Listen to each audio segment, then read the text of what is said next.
Want to hear a story about I didn't believe in evil until I met it? I'd always considered myself rational, grounded in reason and science. Evil, I thought, was just a human construct, a way to explain the worst of our actions. But that belief shattered the night I stayed in the old Whitmore house, where my skepticism turned against me.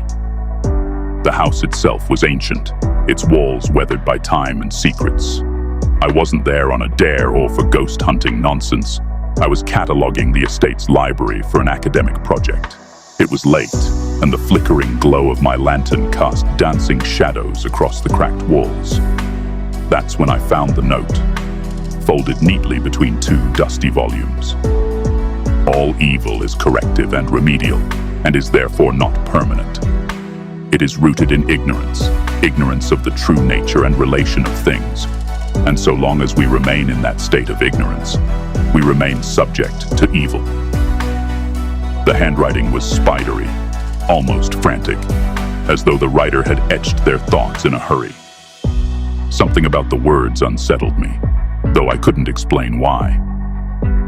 I set the note aside and went back to work, but the air in the room felt different after that, thicker, colder. Hours passed, and I began to hear things, faint whispers that seemed to come from the very walls.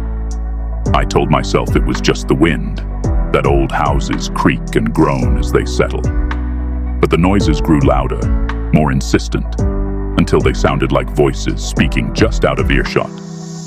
Corrective, one of them hissed. Remedial, another rasped. I stood up, my heart racing, and turned in circles trying to find the source of the sound. There was no one there. Just rows of bookshelves stretching into darkness. The note. My gaze darted back to where I'd left it, but it was gone. In its place was a book I hadn't noticed before, its black cover glistening like oil under the dim light. Against my better judgment, I opened it. The pages were blank, except for the first. There, in the same spidery handwriting, were more words. Ignorance binds you. Open your eyes, or remain a prisoner. Before I could react, the lantern's flame sputtered out, plunging the room into pitch-black silence. And then it came. A presence, vast and suffocating, pressing down on me like a weight. I couldn't see it, but I could feel it.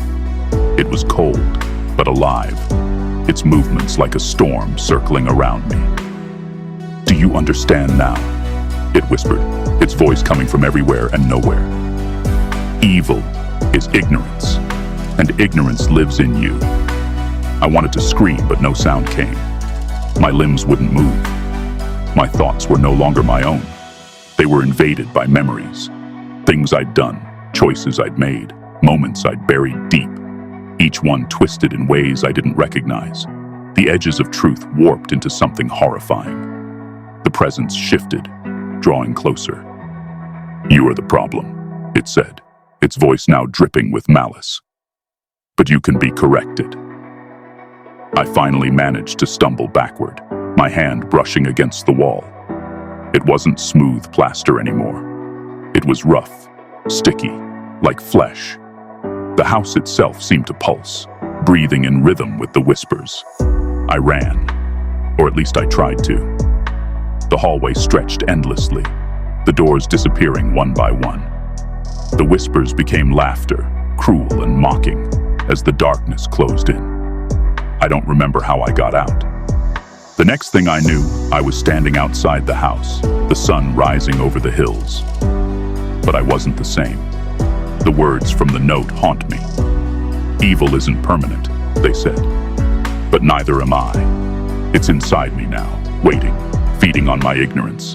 And every day I feel it growing stronger.